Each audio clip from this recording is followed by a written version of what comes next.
Berarti kita, sehingga kita belum bisa menikmati yang namanya berkat Tuhan. Gitu ya. Kalau membaca firman sembari dipikir, sembari direnungkan, sembari sembari direnung-renungkan. Oh, kalau aku disuruh untuk menjadi berkat, berarti aku sendiri sudah limpah. Kalau aku belum limpah, berarti aku belum bisa memberkati. Bagaimana saya bisa menyampaikan firman ketika saya limpah dengan firman? Amin. Amin. Bagaimana saya bisa membagikan kehidupan saya kepada orang-orang di sekeliling saya jika kehidupan saya sendiri butuh ditolong? Betul? Berarti kan hidup saya harus limpah. Amin. Apa penyebabnya kok nggak limpah? Nanti kita belajar hari ini. Terus, mungkin gini ya, ini kejadian 12 ini kan buat Abraham ya. Betul nggak? Ini kan Tuhan berfirman buat Abraham toh. Kalian mungkin protes, ini kan buat Abraham Bu. Nah buat saya mana? Galatia 3, Galatia 3, 13 sampai 14. Galatia 3, 13 sampai 14. Oke, 2, 3. Kristus telah menebus kita dari kutuk hukum Taurat dengan jalan menjadi kutuk karena kita. Sebab ada tertulis, terkutuklah orang yang digantung pada kayu salib. Yesus Kristus telah membuat ini supaya di dalam Dia berkat Abraham.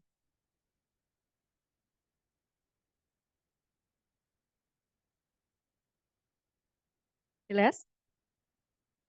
Saya ulangi. Kristus telah menebus kita dari kutuk hukum Taurat dengan jalan menjadi kutuk karena kita, sebab ada tertulis, terkutuklah orang yang digantung pada kayu salib. Maksudnya begini, di zaman perjanjian lama mereka masih hidup di dalam hukum Taurat, ya kan? Nah, setelah di dalam Yesus Kristus datang, Yesus sudah disalib, kita masuk ke dalam hukum kasih karunia. Hukum Taurat itu sudah digenapi oleh Yesus. Waktu engkau percaya kepada Yesus, engkau sudah masuk di dalam hukum Taurat dan di dalam hukum kasih karunia. Engkau tidak perlu menjalankan hukum Taurat yang berisi 613 hukum. 613 hukum itu harus dikerjakan semuanya. Satu gagal, maka dianggap semua. Betapa beratnya jika kita masih hidup di dalam hukum Taurat. Nah, kutuk hukum Taurat itu sudah ditanggung Yesus di atas kayu salib.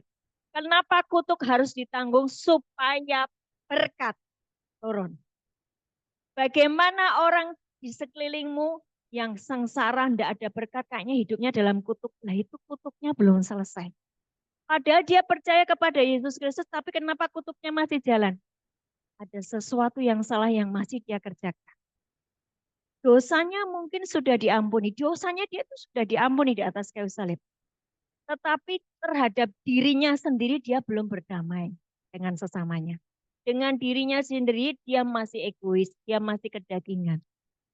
Dia sudah ditebus oleh Yesus Kristus 2000 tahun yang lalu. Tetapi dirinya sendiri belum mematikan daging. Belum memikul salib. Itulah kenapa dia masih di dalam kutuk.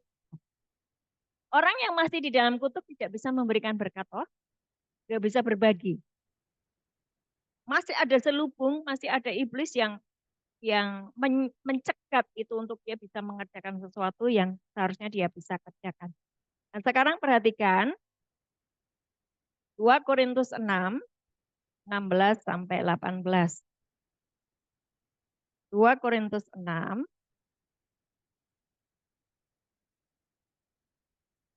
Tadi dibilang ya, di Kejadian 12 ayat 2, itu Tuhan berjanji kepada Abraham untuk menjadikan bangsa yang besar dan akan memberkati engkau serta membuat namamu masyhur dan engkau akan menjadi berkat bagi banyak orang. Ya kan? Dan oleh karena Yesus Kristus di Galatia 3 tadi ya, Kutuk sudah selesai. Supaya berkat Abraham itu boleh engkau terima. Paham ya? Ini hukum loh. Hukum loh. Bagaimana engkau menerima berkat dari Abraham? Apa sih berkat Abraham? Berkat Abraham itu dia tuh kaya raya loh. Dia akan menjadi bapa bagi banyak bangsa. Bangsa-bangsa. Seluruh bangsa itu menyebut dia Bapak Abraham. Anaknya kaya-kaya. Seluruh bangsa. Berarti dia memiliki seluruh bumi ini. Makanya orang yang selamat di zaman sebelum Yesus Kristus dia di pangkuan Abraham. Loh? Untuk menjadi berkat, engkau ini sudah dikasih modal sama Tuhan, yaitu Yesus sendiri memberikan berkatnya kepadamu sampai berkelimpahan, supaya engkau bisa berbagi kepada orang lain. Tetapi yang terjadi hari-hari ini, mereka masih hidup dengan dirinya sendiri, betul nggak? Kesibukannya sendiri, keluarganya sendiri, pokoknya semuanya untuk kepentingannya diri sendiri. Orang-orang seperti itu adalah orang-orang yang belum mengerti kekekalan, ya, sehingga dia akan setiap hari nggak bisa hidup bahagia, nggak bisa hidup bahagia. Bapak Ibu yang dikasih Tuhan, saya bisa ngomong seperti ini karena saya ngalami. Dulu ketika saya belum ngerti banyak kebenaran firman Tuhan, hidup saya hanya untuk diri saya sendiri. Sibuk ngurusi kepahitan, sibuk ngurusi jengkel, ya toh? Sibuk ngurusi duitnya kok kurang terus, ya kan? Sibuk ngurusi anaknya sakit, yang ini, yang ngono, yang ini, yang ngono. Sibuk untuk dirinya sendiri. Padahal sudah dapat firman ini toh, padahal sudah nyanyi ku jawab ya, ya, ya. Tapi tidak pernah mengerjakan itu. Bu, itu saya hari ini bertobat. Karena Tuhan sudah mau datang. Hari ini kalau engkau dengarkan firman Tuhan, jangan keraskan hatimu. Kata Ibrani begitu kan? Jadi bagaimana? Bagaimana Bu ajari saya mulai dari hari ini. Saya ketika Tuhan menyuruh saya untuk melayani, ku jawab ya, ya, ya. Saya akan menyampaikan firman Tuhan, saya menjadi kitab yang terbuka, orang melihat saya, melihat Yesus, kan gitu ya. Orang melihat saya, melihat Yesus, sehingga mereka juga diselamatkan. Bagaimana caranya? Yuk kita baca di 2 Korintus 6, 16 sampai 18. 2 Korintus 6, 16 sampai 18. 2, 3. Karena kita adalah bait dari Allah yang hidup, menurut firman Allah ini, aku akan diam bersama-sama dengan mereka dan hidup di tengah-tengah mereka. Dan aku akan menjadi Allah mereka dan mereka akan menjadi umatku. Sebab itu, keluarlah kamu dari antara mereka dan pisahkanlah dirimu dari mereka, firman Tuhan. Dan janganlah menjamah apa yang najis, maka aku akan menerima kamu. Dan aku akan menjadi bapamu, dan kamu akan menjadi anak-anakku laki-laki, dan anak-anakku perempuan. Demikianlah firman Tuhan yang Maha Kuasa. Saya jelaskan ayat ini ya. Satu demi satu ayat ya. Perhatikan di ayat 16. Apakah hubungan bait Allah dengan berhala? Enggak ada hubungannya. Jelas itu dua sisi yang berbeda. Kamu menyembah Allah atau kamu menyembah berhala. Itu ada pemisahannya. Tidak bisa dua-duanya. Karena kita adalah bait dari Allah yang hidup. Kan kita yang percaya Yesus, kamu disebut bait Allah kan? 1 Korintus 6 ayat 19. Di dalam diri kita, ketika kita percaya kepada Yesus Kristus, di dalam diri kita ada apa?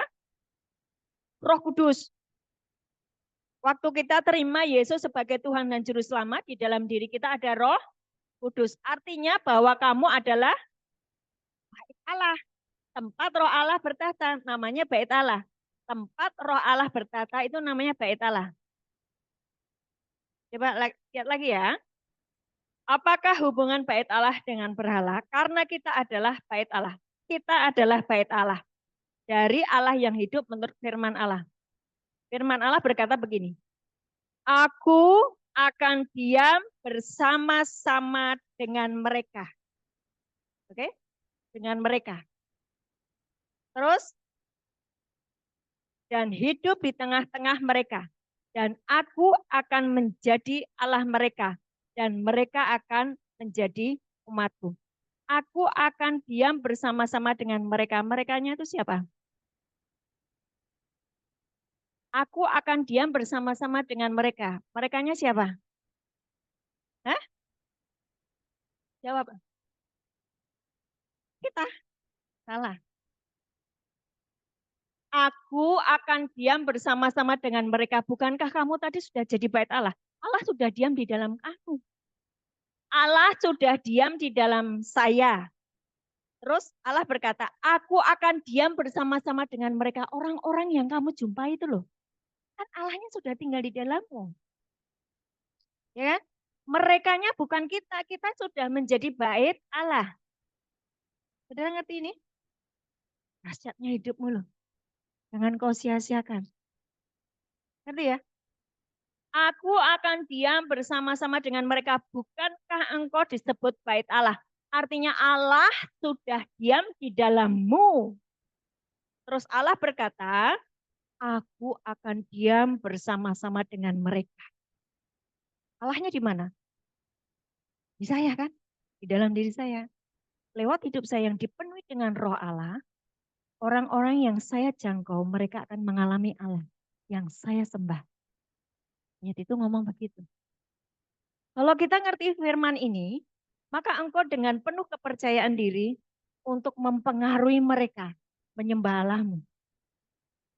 Lewat tutur katamu, lewat kebaikanmu, lewat care-mu, lewat engkau bisa mengendalikan diri. Ini orang ditimpuki, dihantam, semuanya pisu-pisui. Diam saja ya, dia tetap tertawa. Kok bisa begitu ya? Apa rahasianya? Mereka akan tanya itu. Kok kamu bisa sih? Habis dimaki-maki sama bosmu, kamu bisa tertawa dan kamu masih enjoy gitu loh. Bahkan itu prestasimu makin tinggi, makin besar, makin dahsyat. Kok kamu bisa sih nggak remuk gitu loh. Karena di dalam diri saya ada roh Allah. Saudara mesti ngerti bahwa Roma 14 ayat 17 berkata begini. Sebab kerajaan surga bukan soal makanan dan minuman. Tetapi soal 3 hal. Kebenaran, damai sejahtera, dan sukacita oleh Roh Kudus.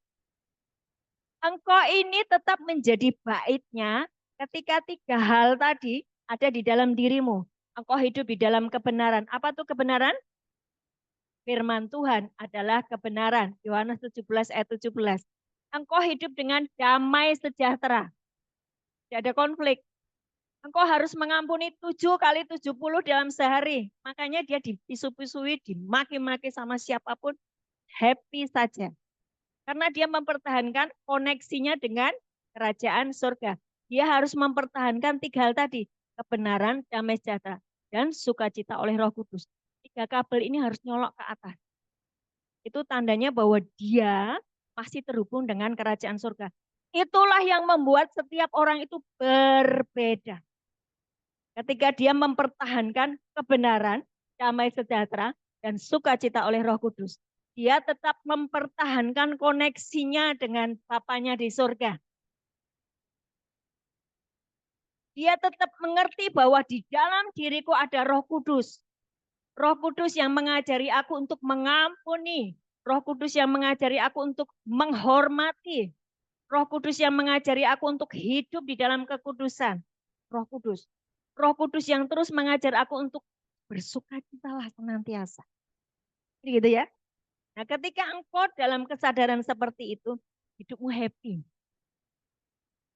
Sukacita di dalam Tuhan itulah kekuatanmu. Makin kuat, makin naik.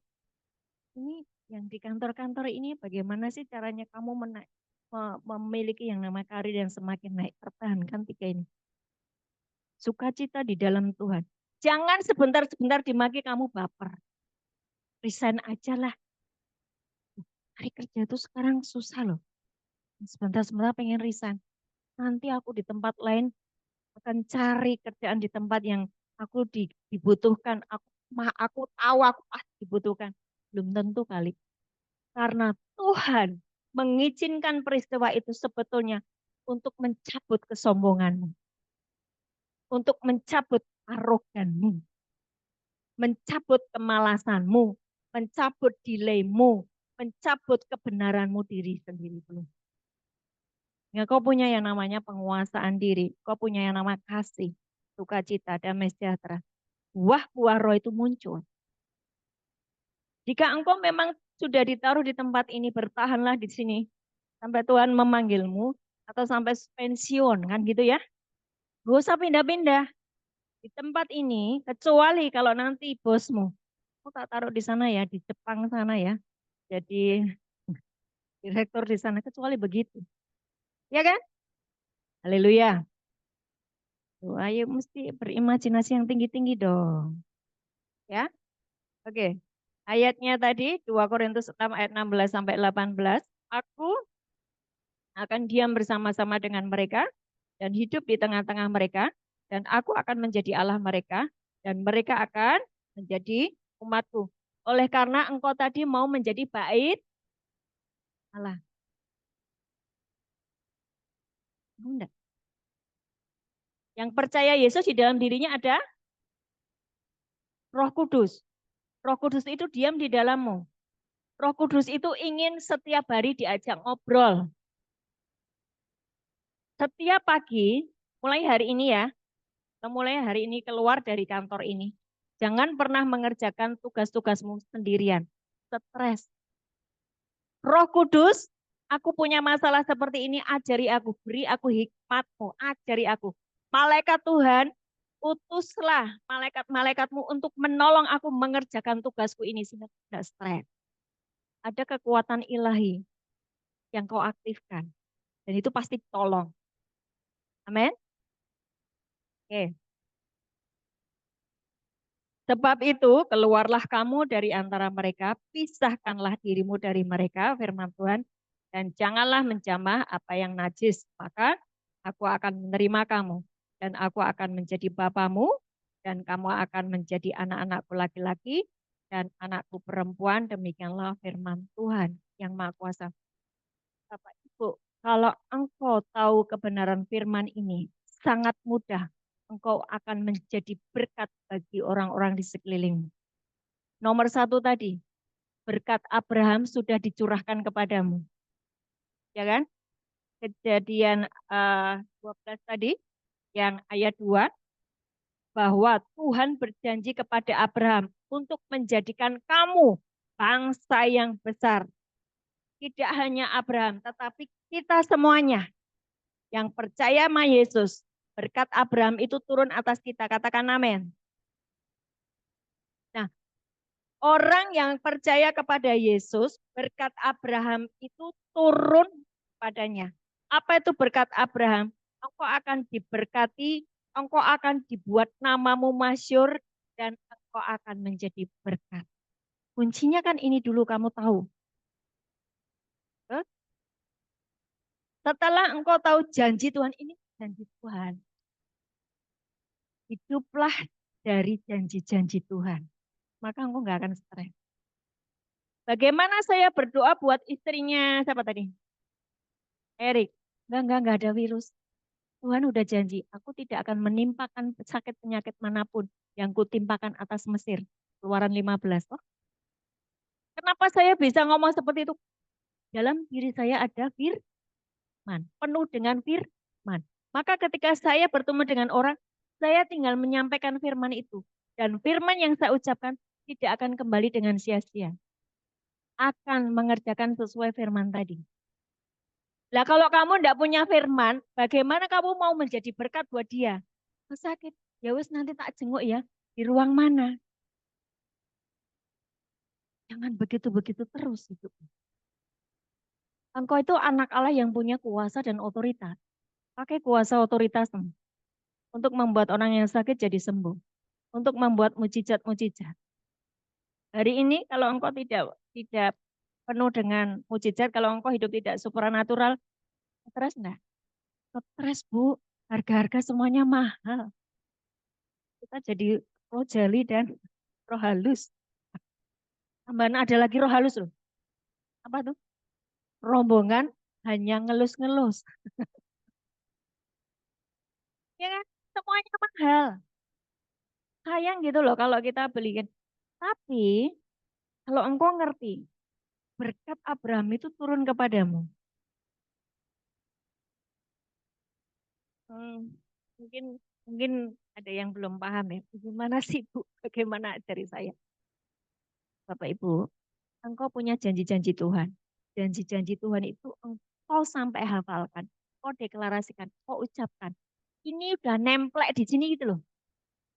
Hidupmu itu hanya dari janji Tuhan. Bukan dari apa kata dunia. Bukan dari apa kata fakta dan data. Misalnya fakta dan data itu bagaimana? Dokter berkata, oh ini virus. No, no, no. Tidak ada virus sakit penyakit yang ada di dalam diriku. Aku hanya butuh istirahat. Dalam waktu sebentar, aku akan pulang. Aku akan sembuh. Ada teman saya itu karena sudah dilatih hidup seperti ini ya, hidup di dalam firman Tuhan. Dokter berkata dia kena tipes, demam berdarah dicampur tipes. Wah itu kan rasanya gak karu-karuan kan? Udah demam berdarah dicampur tipes. Nah, padahal dia besoknya itu harus pimpin acara. Nah, dokter berkata enggak, kamu harus ikut di rumah sakit. Tapi karena dia punya firman, dia hidup dari firman, dia hidup dari janjian Tuhan, dia berkata, no way, tidak, aku sembuh, aku sehat. Tiba-tiba dia muncul di depan saya. Keren ini orang. Benar loh. Dan semua di satu jemaat itu bertepuk tangan karena maut sudah ditelan di dalam kemenangan. Maut, di manakah sengat? Maut itu apa sih? Sakit penyakit, virus, kegagalan, kemiskinan, kan gitu. Kalau engkau tinggal di dalam Kristus, roh kebangkitan itu ada di dalam dirimu. Roma 8 ayat 9. Kalau roh Kristus ada di dalam dirimu, kamu benar-benar milik Kristus. Tapi kalau roh Kristus tidak ada di dalam dirimu, kamu bukan milik Kristus loh. Roh Kristus itu apa? Yang membuat engkau hidup seperti Kristus. Kristus menyembuhkan orang sakit, Kristus bangkit dari antara orang mati. Kristus mengalahkan iblis, dosa, dan maut. James, coba dibukai. Roma 8 ayat 9. Ini ini kalian harus ngerti loh ayat ini loh. Kalau kamu milik Kristus, di dalam dirimu ada roh Kristus. Kalau tidak ada roh Kristus di dalam dirimu, kamu bukan milik Kristus loh. 2, 3. Tetapi melainkan di dalam roh, jika memang roh Allah diam di dalam kamu. Tetapi jika orang tidak memiliki roh Kristus, saya percaya Yesus, berarti saya milik Yesus. Kok bisa Paulus berkata, oh kamu tidak ada roh Kristus, kamu bukan milik Kristus. Ayo, dicek sekarang. Di dalam dirimu ada roh Kristus enggak? Roh Kristus itu apa sih? Yesus Kristus. Disebut Kristus karena dia bangkit dari antara orang mati. Disebut Kristus karena dia memenangkan iblis, dosa, dan maut. Jika engkau masih hidup di pihak iblis, engkau kalah terus dengan dosa, dengan hawa nafsumu, dengan keakuanmu, dengan egomu. Engkau belum memiliki roh Kristus. Hanya punya roh kudus. Tapi roh kudusnya tidak diaktif.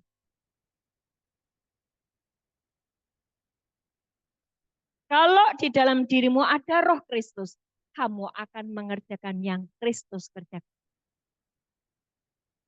Maka dibilang di Markus 16 ayat 16 sampai 20, yang pertama Yesus tumpang tangan pada orang sakit sembuh, mengusir setan-setan, punya bahasa-bahasa yang baru bagi mereka, dan minum racun maut tidak mati. Maksudnya apa? tidak bisa disantet, tidak bisa diguna-guna. Ya kan? Oke, ini tadi saya hanya ayat ini nyambung dengan ayat ini nyambung dengan ini, supaya Bapak Ibu paham. Sekarang saya akan kembali kepada 2 Korintus 6, 16 sampai 18 tadi. Uh, hari ini kan kita belajar engkau harus berbagi firman lewat kehidupanmu sehari-hari. Betul ya? Tapi seringkali hidup kita ini sulit untuk berbagi firman. Karena kita sendiri masih kudu ditolong. Betul? Kenapa bisa terjadi seperti itu? Kenapa bisa terjadi seperti itu? Buka di Yeskiel 47 ayat 1 sampai dengan 9. Saya harap semuanya sudah pernah membaca. Yang belum pernah membaca angkat tangan.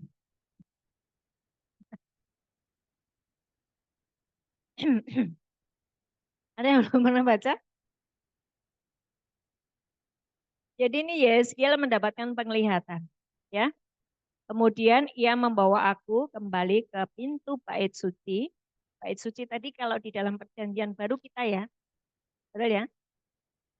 Dan sungguh ada air keluar dari bawah ambang pintu bait suci itu dan mengalir menuju ke timur. Engkau baca sendiri, nanti ada air itu mengalir. Jadi Yeskiel pakai ukuran. Pertama kedalaman airnya 1 mata kaki, kemudian ke paha, ke ini namanya lutut, terus ke pinggang, terus itu kedalamannya sampai menjadi seperti air sungai yang besar sehingga dia harus berenang. Dari bawah ambang pintu mengalir aliran air itu bicara Roh Kudus. Di dalam diri kita ada Roh Kudus. Nah, perhatikan ayat 9. Ini baca sendiri ya. Ngulik-ngulik sendiri ayat 9. Sehingga kemana saja sungai itu mengalir, segala makhluk hidup yang berkeriapan di sana akan hidup, ikan-ikan akan menjadi sangat banyak.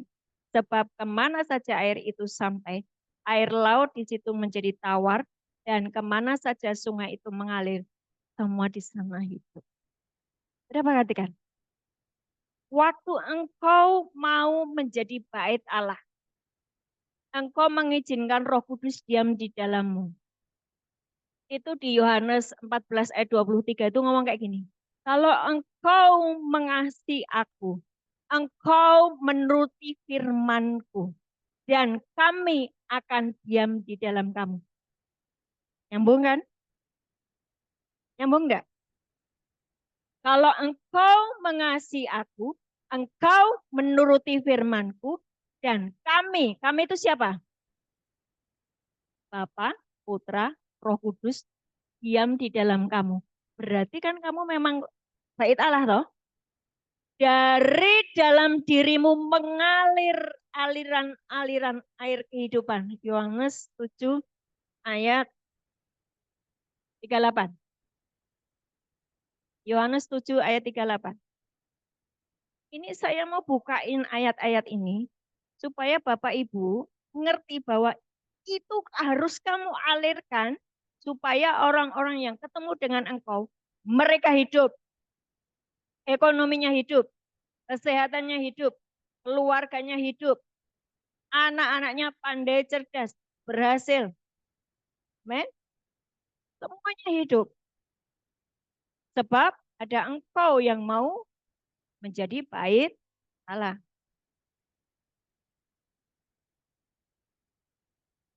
Ya, coba dibaca.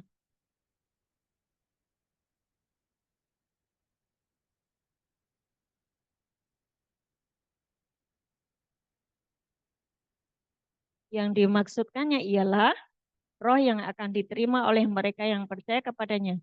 Sebab roh itu belum datang karena Yesus belum dimuliakan. Sekarang Yesus sudah dimuliakan belum? Sudah. Berarti Roh Kudus diam di dalam kita toh. Roh itu mengalir lewat di dalam diri kita lewat tadi Yehezkiel 47 yang ayat 1, dari bawah ambang pintu mengalir. Pertamanya alirannya kecil, lama-lama tinggi, lama-lama besar jadi sungai. Kemanapun aliran sungai itu mengalir, semuanya hidup. Demikian pula dengan engkau. Jika engkau mau mengizinkan hidupmu jadi bait Allah, siapapun yang ketemu dengan engkau, mereka segala aspeknya hidup. Tapi tentu pertama kali yang dihidupkan adalah hidupmu dulu. Betul nggak? Nah sekarang masalahnya, kenapa aku nggak bisa ya Bu? Ibu kasih teori seperti itu Bu, itu bukan teori. Itu firman Tuhan ngomong seperti itu. Tapi kenapa aku nggak bisa lakukan ya? Ini penyebabnya. Waktu hatimu pahit, mata airnya pahit. Kamu tidak mengalirkan aliran air yang jernih. Sehingga kalau kamu pahit, kamu ngobrol dengan orang, kamu mentransferkan kepahitan. Kalau kamu marah, kamu ngobrol dengan orang, kamu mentransferkan kemarah. Kalau kamu suka berzina, kamu ngobrol dengan orang, kamu mentransferkan berzina. Dari dalam dirimu mengalir. Ya kan? Jadi sekarang cek, kenapa saya belum bisa menjadi berkat bagi banyak orang? Cek hatimu. Jika Tuhan berkata, ampuni 7 kali 70, ampuni. Jika Tuhan berkata, berkati, berkati. Jika Tuhan berkata, kasih bajumu, yang sulit adalah di 70 kali 7. Saya sedang membahas ini terus-menerus. Saya sedang membahas ini terus-menerus di mana-mana di bulan ini. Karena Tuhan bukakan di awal bulan lalu, setelah saya kembali dari Malaysia, itu Tuhan kasih lihat yang namanya Beelzebul. Apa tuh Beelzebul?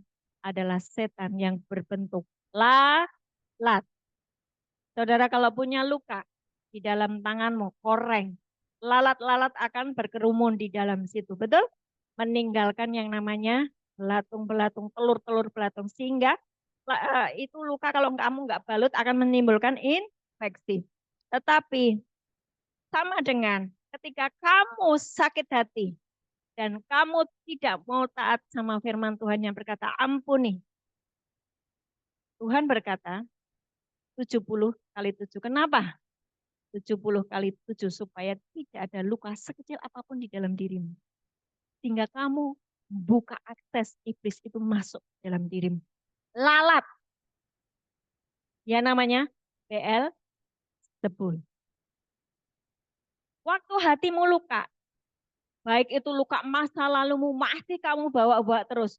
Saudaramu, temanmu kantor melakukan sebuah kesalahan, kamu sulit untuk mengampuni, kamu masih ngungkit-ngungkit terus. Artinya hatimu luka. Waktu hatimu luka, lalat Beelzebul itu masuk dan mengakibatkan infeksi di dalam hatimu.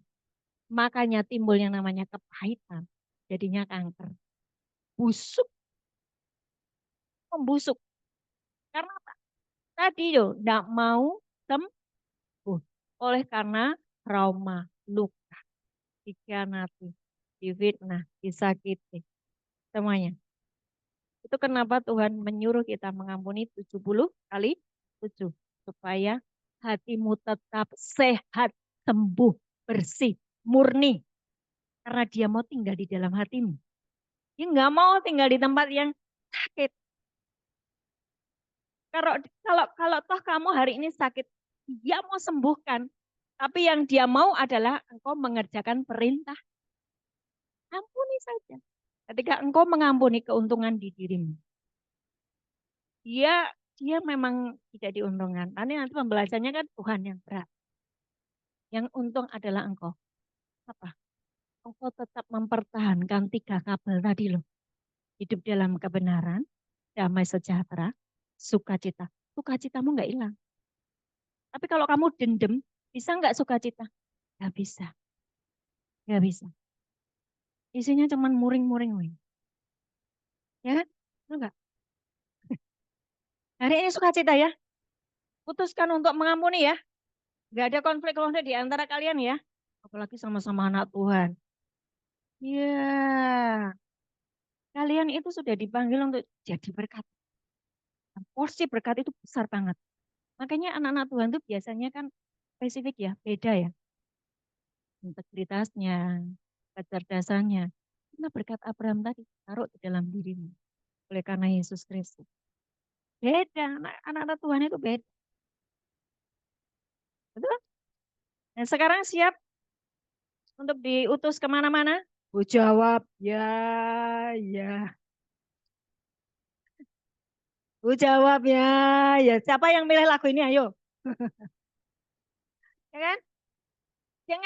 Jangan agamawi gitu loh. Nyanyinya, bu jawab, ya, ya, ya. Kamu ya, jadi UL. Enggak ah, iya saja. Nggak bisa begitu. Ya, Bapak Ibu, ini adalah hari-hari terakhir di mana segala sesuatu eh, harus dipulihkan. Enggak, saya enggak ngomong akhir zaman, enggak.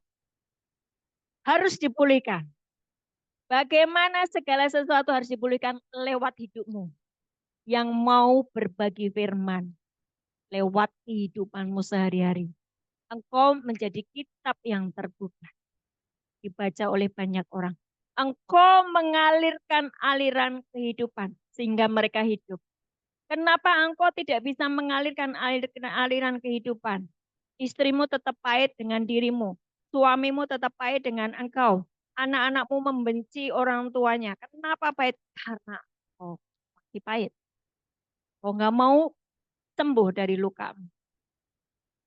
Waktu engkau mau sembuh, satu orang bertobat, seluruh keluarga, karena ada satu orang yang berfungsi sebagai bait Allah.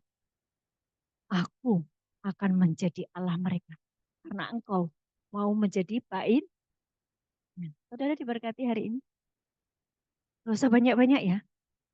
Tapi ini camkan. Ayat-ayatnya nanti diulang-ulang. Sampai itu jadi di dalam dirimu. Dan engkau mulai bergerak. Engkau mulai bergerak. Amin. Saya buka tanya jawab. 5 menit. Saya anggap 5 menit lah itu. Hmm? Iyalah. Kalian terlambat tuh. Aku sudah datang duluan. Kalian belum datang. Saya dari Semarang loh. Ya. Ayo. Siapa yang mau tanya? Mau tanya? Tanyalah. Biar asik. Ya. Ya.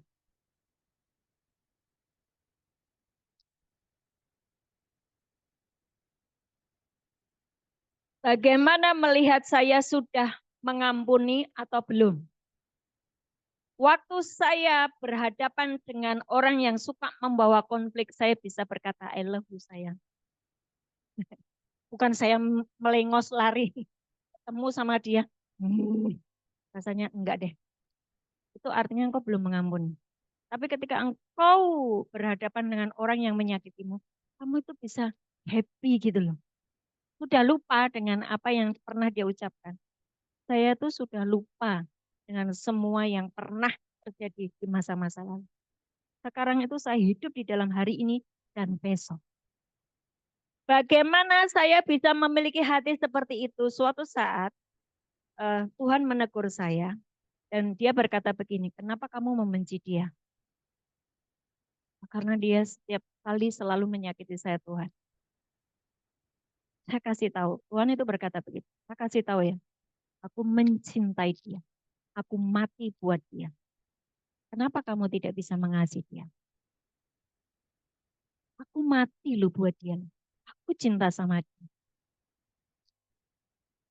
Milikilah hati seperti hatimu. Milikilah cara pandang seperti dia memandang kepada sesamamu. Satu lagi, kasih tahu ya. Pengkhotbah 2 dan 3.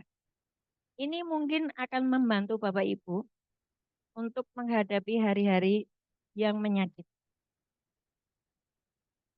Pengkhotbah 2 itu berkata, sia-sia ya, ada waktunya mencabut, ada waktunya menanam. Ada waktunya menangis, ada waktunya untuk menahan tidak menangis. Ada waktunya untuk ngomong, ada waktunya untuk diam. Gitu ya. Terus Salomo itu kan raja yang kaya raya toh. Dia penuh hikmat, dia punya semuanya, istrinya aja 1.000. Ya, kekayaannya, pokoknya dia punya semuanya lah. Harta, jabatan, wanita, tahta, semuanya dia punya. Tapi di akhir hidupnya dia berkata, semuanya sia-sia. Betul? Dibaca di Pengkhotbah 2. Tetapi perhatikan di Pengkhotbah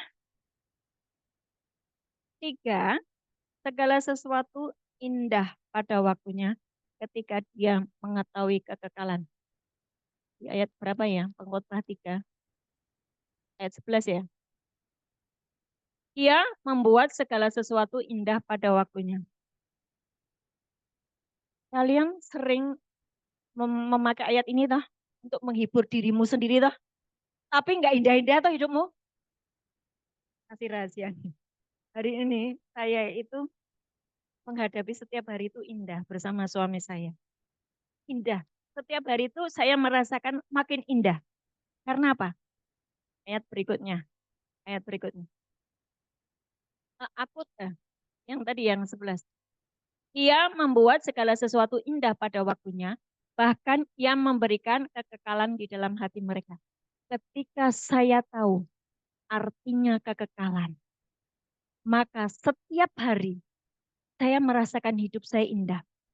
Maksudnya bagaimana?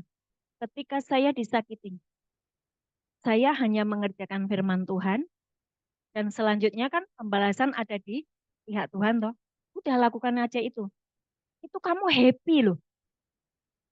Kan Yesus aja mengasihi dia, gitu loh. Yesus aja mati buat dia, gitu loh. Apa urusan saya dengan dia? Urusan saya dengan dia adalah melakukan firman Tuhan. Ampuni, berkati, doakan. Gitu toh. Lakukan saja. Maka segala sesuatu indah pada waktunya. Setiap hari itu indah. Ketika kamu mengerti yang namanya kekekalan. Kekekalan itu apa sih? Engkau terus bersama-sama dengan Tuhan. Tuhan itu enggak punya waktu. Tuhan itu ya udah kekal. Waktu kamu menyatu dengan Tuhan, kamu hidup di dalam kekekalan. Dan kamu bisa memiliki hatinya Tuhan dengan mengasihi seperti mengasihi Tuhan, memberi seperti Tuhan memberi. Penuh pengertian, enggak nuntut apa-apa. Yaitu kan Allah yang penuh mercy and grace. Mercy. Mercy itu apa sih? Ketika engkau naik ke ruang tahtanya, engkau berdoa, engkau mendapatkan mercy. Apa tuh mercy? Segala kelemahanmu, dosa-dosamu, Tuhan ngerti. Dan Tuhan mengampuni kelemahanmu. Dia tahu, dia mengerti. Dan grace, grace itu apa? Engkau dituntun untuk melangkah ke depan itu dengan penyertaannya, dengan anugerahnya, dengan kemampuan yang daripadanya. Betapa dahsyatnya hidup ketika engkau memiliki Yesus Kristus. Itu kekekalan. Kekekalan itu jangan dipikir nanti kalau kamu sudah wafat. Hari ini ketika engkau ngerti kekekalan itu. Bahwa engkau ketika nyatu dengan Tuhan. Engkau sudah masuk di dalam kekekalannya. Cara pandangmu akan seperti Yesus paman. Ngerti ya? Jadi bagaimana cara saya tahu bahwa saya sudah mengampuni. Saya memikirkan apa yang Yesus pikirkan. Saya memakai persepsinya Tuhan. Bahwa dia juga mengasihi dia. Tuhan itu tidak menginginkan kematian orang fasik. Yehezkiel 33. Tuhan tidak menginginkan kematian orang fasik, tapi pertobatan dari orang fasik. Ketika kita mengampuni, memberkati para malaikat Tuhan yang akan bekerja, membuat orang itu dijamah lewat hidup. Karena engkau tetap memancarkan aliran kehidupan, bukan pahit. Kalau kamu tidak mengampuni berarti pahit toh. Bagaimana dia bisa hidup? Misal gini loh, ini saya konflik dengan suami saya. Terus eh, saya pahit. Padahal suami saya kan butuh diselamatkan toh. Lah dia marah-marah terus, ngamuk-ngamuk terus kan. Berarti kan dia butuh diselamatkan toh. Kalau saya pahit, saya memancarkan kepahitan kepada dia. Dia nggak bisa hidup. Paham ya? Tapi ketika saya mengampuni, saya mengalirkan aliran kehidupan, dia bertobat. 1 Petrus 3 ayat 1 sampai 6. Itu terjadi. Tanpa perkataan, kamu memenangkan suamimu, saudaramu, ibumu, kakakmu, bosmu. Karena melihat betapa saleh dan murninya hidup. Tanpa perkataan loh. Gak usah dikotbahi maksudnya. Tapi lewat hidup mereka akan dipulih. Amin. Nah ini beberapa orang tertampar dengan firman ini. Tapi bagus toh untuk mengingatkan engkau.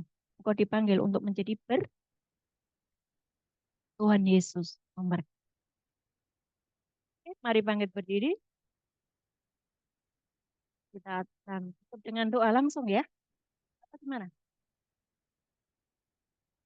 Doa siapa deh? Mau